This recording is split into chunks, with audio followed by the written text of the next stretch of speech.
Good morning, everyone. Today I wanted to kind of hit back on the stress, right? The monkey of stress that seems to be on everybody's back, or the chatter monkey in our head. And the reason I wanted to do that was really interesting comments and questions I was getting regarding stress. And I the reason I wanted to point this out is I think stress is such a huge piece of the dis-ease, right? The dis-ease that we see in our culture, in our day-to-day lives. And it underpins this normalcy that we've made it so normal to live in this state of constant, even low-grade anxiety or worry, or just feelings of not connected, right? That there's something missing. Like we're always searching for something, like the happiness, right? I think the important piece here is that from a physician standpoint, I would always tell patients stress management, do more with stress, do. I think that's the key here, that I was always implying, and I didn't know better, that the doing, there was one more thing we had to do to deal with stress, which was stress provoking in and of itself. And I think, excuse me, my nose is right. I think the important thing that we need, or at least I understood, and how I broke free from this constant stress, at least the stress that I created in my own mind, was through a series of life circumstances that happened. Sorry, Siri is speaking to me. And it really brought to me the importance of how I was thinking about life and things that were happening. I had created expectations in my world, my made world, in my thoughts about myself, either expectations I wanted in the future, things I felt in the past that I hadn't done as well, or maybe even the opposite. I was very prideful in those things, or maybe I was looking in the future to fix a problem, or worrying about something in the future that was going to potentially happen, right? So there is stress there. I think we can all see that we react to the stress, either that the stories we fed ourselves about our past, we keep them alive, trauma, guilt, shame, you name it, regret. And then we build this future, like this future world that doesn't exist because it's in our head. Things that are going to happen, we think are going to happen, or things that we want to happen to make us feel better. So we live in this future to kind of decrease the current state of stress. So that for me was the really big piece. When I understood that I was living and making these thoughts, and then I was identifying myself with them, that I was living in a past and continue to feed it with my energy and my stress about that. Then I was, identified with roles in my life. As a physician, would I make sure that I took good care of my patients? As a mother, am I a good mother? Am I a good wife? Am I a good human? Right? Just trying to be a better human with stress. I'm like, I need to be more kind. I need to be more whatever it is that I felt, right? I need to be smarter. I need to be younger looking. I need to be stronger. I need to do this, right? Because I am helping people. I need to do everything. I need to have all the answers at all the times, right? So got all that stress, right? And then I get the imposter syndrome. So again, you can see, I hope some of those monkeys that I was dealing with, you can relate to. Maybe that'll bring you into how I found my journey into realizing that life can be full of peace and life can be without the chatter. And I used to think that I would need to replace the chatter with more positive chatter, which in and of itself is a good thing. Negativity can have a significant impact on quality of life. But what I did is I feel like I have gone beyond that. And it's a daily practice, and that is the power. And so you're like, okay, what are you talking about? Well, let me try to explain. A few months back I was at the ACLM at the end of October in Denver. And I think I shared this with you before. I've done a live about it, my Asian pear experience. Just bear me out. So I had did some running and exercise. I went down to the food service area and was looking for breakfast. I was like, what can I eat that would be beneficial to me in a plant-based diet? And out of nowhere, in the corner of this room, sat a fruit bowl, but on top of it was an Asian pear. And suddenly I got this most like joy of seeing a newborn baby, guys. And I've had three of those newborn babies. I can't explain it. It was the most amazing experience. Like just giggle excitement about this Asian pear, a piece of fruit. In and of itself is just a piece of fruit. And I will tell you, I was on this high for like 3 days just about this Asian pear. I promise I've never been on drugs. But this is what happened. And what was interesting, as I started thinking about, I was like, man, I want to hang on to that. And that's what I thought. I thought I had to do something. Like, what did I do? What can I do to make sure?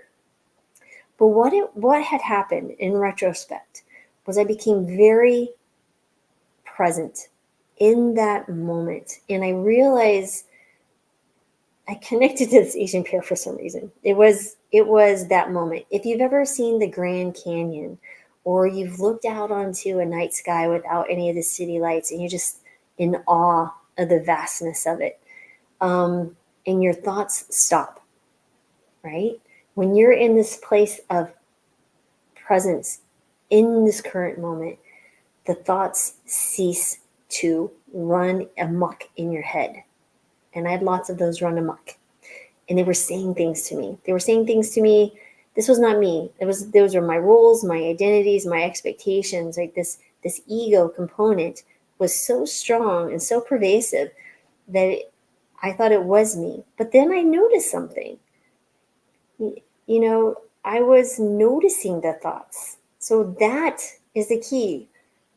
There's the thoughts, the identities, the forms these things take in your head, but then you're observing them. That's the point. That is the real you. It's the being. There's the human thoughts, the human expectations, the human roles, the identities, the thing we put up in front of ourselves and we want people to see, the Facebook reel, the Instagram reel of what we want our lives to be. And then we stress out because we're looking at other people and like, well, I want what they have, and da da da. And then there's this pervasive again judgment and comparison. Humans. So that piece about it, when I realized that I was creating these stories and these elements in my own mind, that is when the power came. Is like, hold up, there's something interesting about this. When I step out of it and I'm just observing the thoughts, this is the mindfulness piece, but I never truly got it. Like I didn't get it. And now I got it. And now I understand it. And now it's like you can step into it in any moment. It's available for everyone because we all have this amazing being within us. We have this incredible, wonderful journey that you can have now, just literally by being present. And what does that mean? Well, I think there's a few ways to enter, and these are all just pointers. They're directions to get there. And what I have found is a few things, and that's why I create these bracelets as part of my Psychology of Weight Loss course, is breathe, be present now, and on the other side of it, this too shall pass. Now, this will get back to dealing with the stress.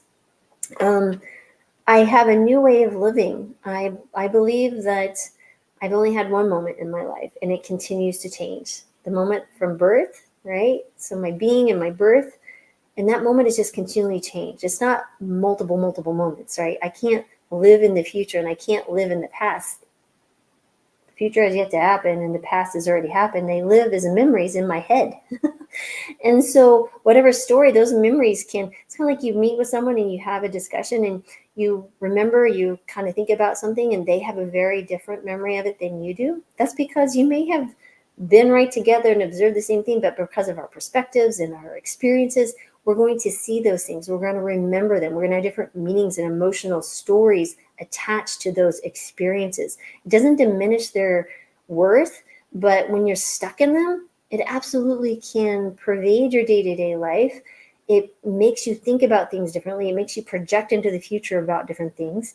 It totally shades what is really the most important thing, is living right now, which is all we have. So I hope this is making sense. I'm really trying. But it's like, that piece of it is that when you breathe and you focus in on the breath, again, remember that grand, that honest, that Asian pear, that moment with the looking at the sky or the Grand Canyon, the breath awareness.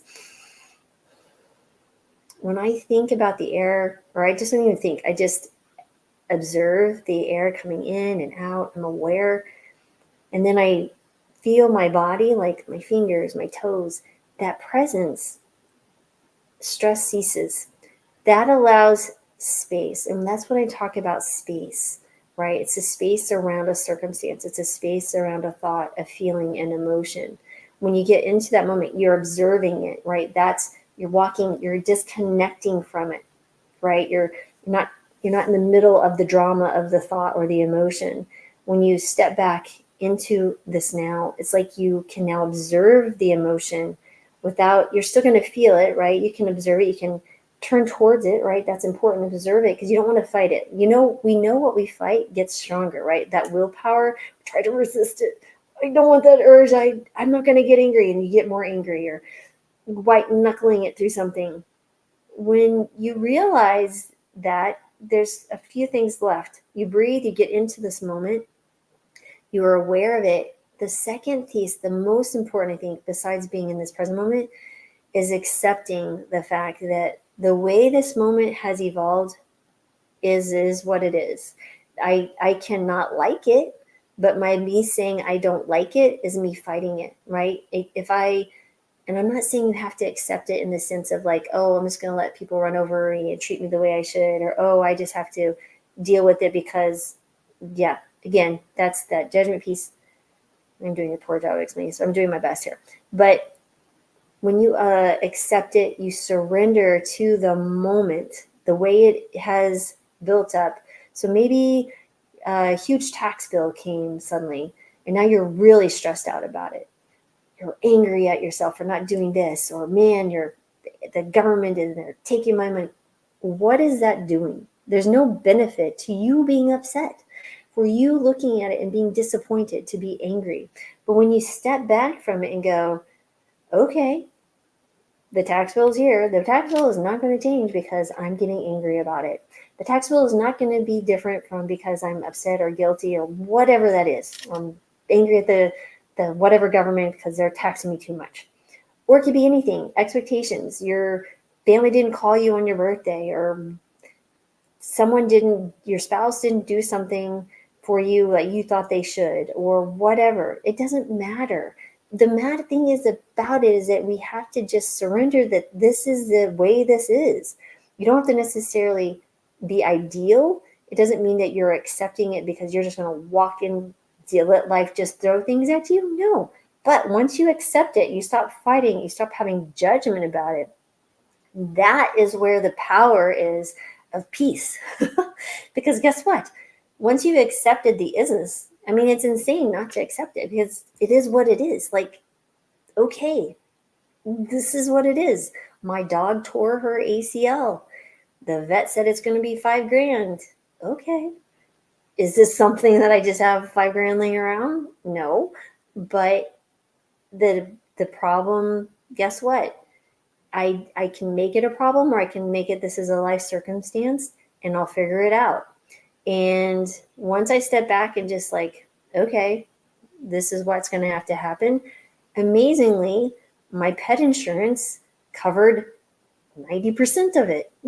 So again, I feel like life comes with much more ease when we step back and like, I didn't have to worry about it. I didn't have to be anxious. Now, does this mean that someone's going to hurt you and you shouldn't fight or do something to protect you? I'm not saying that. But in those circumstances, when it's a more dire situation, when you accept the fact that this is what is, you become very clear on what you need to do. And you're in a much more calmer state to deal with whatever that is. But in the day-to-day stresses that we make bigger deals, when we think about them and ruminate on them and stress about them, we wake up in the middle of the night thinking about them.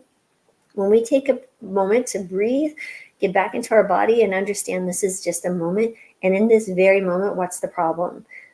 Okay, the problem is I'm not accepting it. So I surrender, I accept it. So what's the next step? That is where, once again, you give space, you're observing your emotions, you observe yourself creating the drama of our life and creating the suffering, right? When you step back and allow it to be, what I have found is I'm doing this all day long. And it's like I'm actually beginning to giggle at myself because there's so many things that I used to think were such a issue, this underlying resentment or underlying, I want to be better or what, again, it's all just, I laugh at myself now. I literally laugh and going, wow, in this world that we're in this ball in this big space, and I'm worried about this, really, Lori? So trust me, no one's harder than ourselves on ourselves, right? And when I started thinking about how I was parenting, I the expectations and how I was parenting, I needed to step back and allow them to be the humans, wonderful humans that they are, and journey instead of trying to, like, trying to make sure that they didn't suffer. That is not our rules. The suffering allows us to become conscious, and it's so important. But anyway, so you have a stress, you have a situation, you breathe, you become into the current moment, you step back and say, all right, this is what it is. I've surrendered to this moment, and I'm going to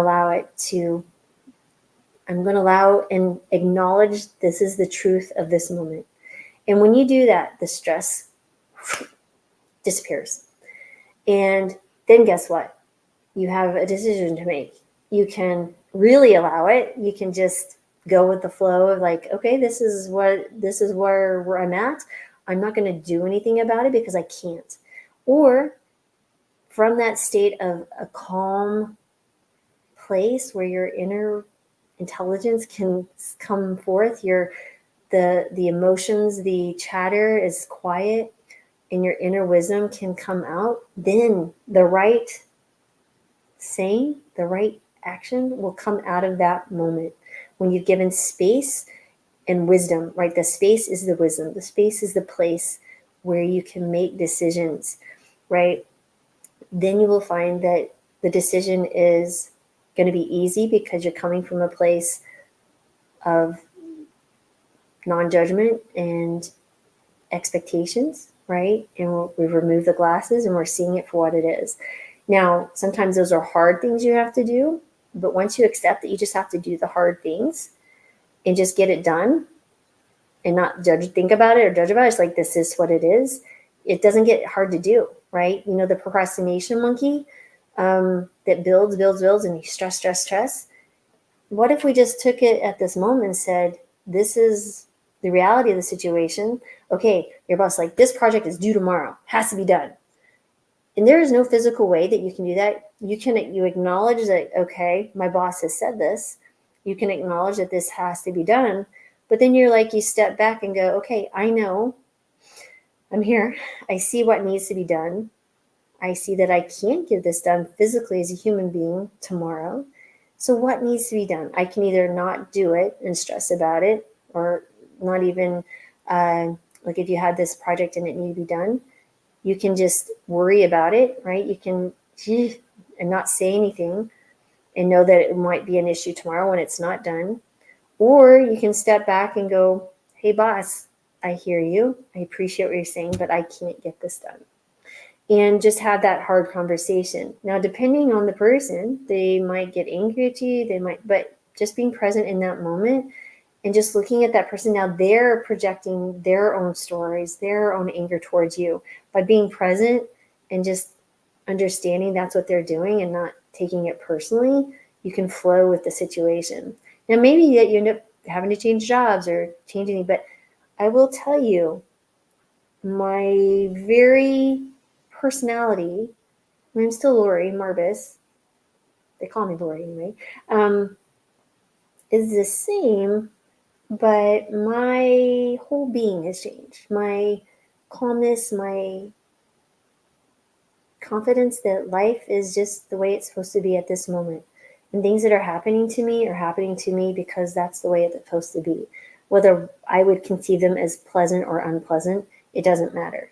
And as I look back on my life and all the many difficult, losses and struggles, that has becomes more powerful to me as I look at that and go, wow, if I'd had this presence of mind and understanding and consciousness of the moment, my life would have been very different. But I had to go through it apparently. Some of us need to be banged up against the wall a few times more than others, and apparently mine was pretty thick skulled. But anyway, guys, I know this isn't like a check off list and a 1, 2, 3, 4. It's a more of a vague concept. It's more pointers in that direction.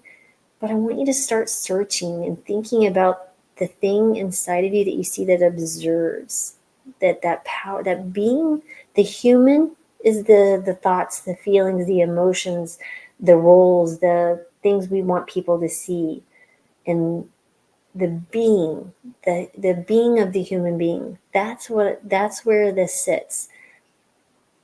When Descartes said, how do you know what is absolute truth, that you exist? He's like, well, I can think, therefore I am. But I think there's a fallacy here. You need to step back and say, you think, but there's someone observing the thoughts. That is the truth. That's the being. I don't know how else to explain it. I'm sure it will continue to evolve as I learn and people can hear this, but just breathe. Just breathe. Take a breath and know that you're going to be okay and that the moment will pass. But I sure hope this helps. But yeah. Anyway, yeah, someone says sometimes when you don't want to do the boss ask, you put yourself at risk for getting fired. That's the world we live in.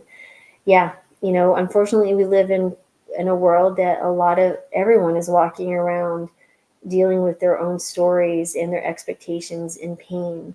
And there's something about that wants to be continually fed, right? Because it's familiar and it gives us control, and we want to feed our own little monsters, not even realizing that those little monsters are what's creating the suffering. But once you release the little monsters and you don't feed them anymore, and life just gets a lot easier and a lot more pleasant to deal with. Again, you'll still have things happen that would be what we would consider non-ideal, but they seem to dissipate much faster. And what you might have thought was more difficult doesn't seem to be as difficult anymore. So anyway, guys, check it out. I also made another bracelet that's a little bit easier to wear. Breathe, be present now, and remember, this too shall pass. The good times will pass, the bad times will pass, because this moment is ever evolving. And just know that for me, I have a spiritual piece of me knows that at the end of my being of living in this body, I'm going back to a place that's fantastic, that we all are one, right? We're all connected. And that's why I love human beings. I love the being of all my humans, as every human, right? Whether they do things that I agree with or not. Yeah, I hope this helps. I just so desperately want everyone else to feel and to know how amazing you are. Yeah. So anyway, I will leave that to there. I may have confused some more people. It was not intentional, but I'm just trying my best to share my own journey and hoping that it'll help you in yours. And so anyway, peace, love, and blessings. And if you're really interested in my plant-based diet, I do have the workshop live tomorrow. Check it out, the drmarbus.com website. If not, everyone, please know that I'm always sending you joy, peace, and love and healing. And anyone who's watching this, I don't care who you are, you deserve it. I am sending it to you at this moment, whether you're watching it live or later. because I know you're watching it because you need it. And that is my blessing to be a vessel of that. So thanks everyone for watching and spending time with me today. Have a wonderful, wonderful rest of your day. And I'll see you tomorrow.